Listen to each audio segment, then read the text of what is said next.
Evangelho de Marcos, capítulo 8.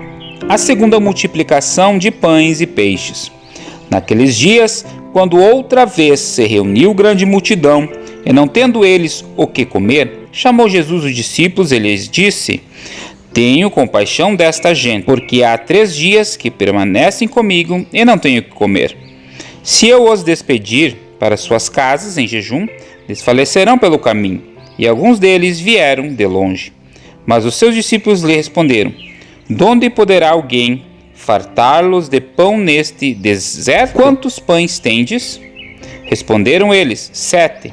Ordenou ao povo que se assentasse no chão, e tomando os 7 pães, partiu-os após ter dado graças, e os deu a seus discípulos, para que estes os distribuíssem, repartindo entre o povo. Tinham também alguns peixinhos, e abençoando-os, mandou que estes igualmente fossem distribuídos. Comeram e se fartaram, e dos pedaços restantes recolheram 7 cestos. Eram cerca de 4.000 homens. Então Jesus os despediu. Logo a seguir, tendo embarcado juntamente com seus discípulos, partiu para as regiões de Dalmanuta. Os fariseus pedem um sinal do céu. E saindo os fariseus, puseram-se a discutir com ele, e tendo-o, pediram-lhe um sinal do céu.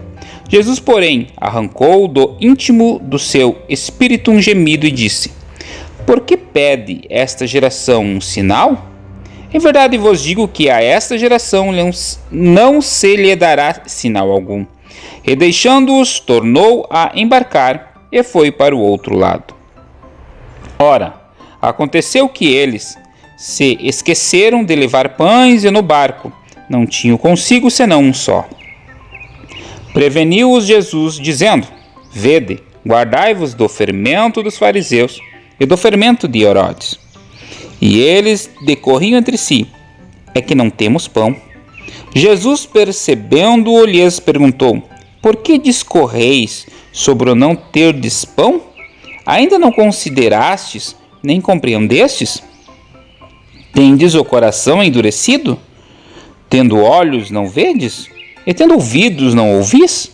Não vos lembrais de quanto partiu os 5 pães para os 5.000?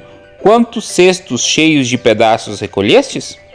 Responderam-lhe eles: 12. E de quando partiu 7 pães para os 4.000?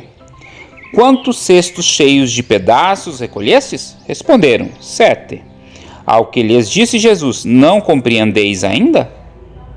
A cura de um cego em Betsaida. Então chegaram a Betsaida e lhes trouxeram um cego, rogando-lhe que o tocasse.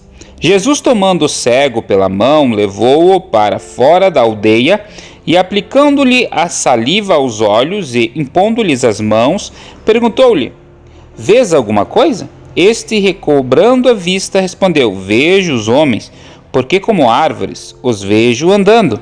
Então novamente lhe pôs as mãos nos olhos, e ele, passando a ver claramente, ficou restabelecido, e tudo distinguia de modo perfeito.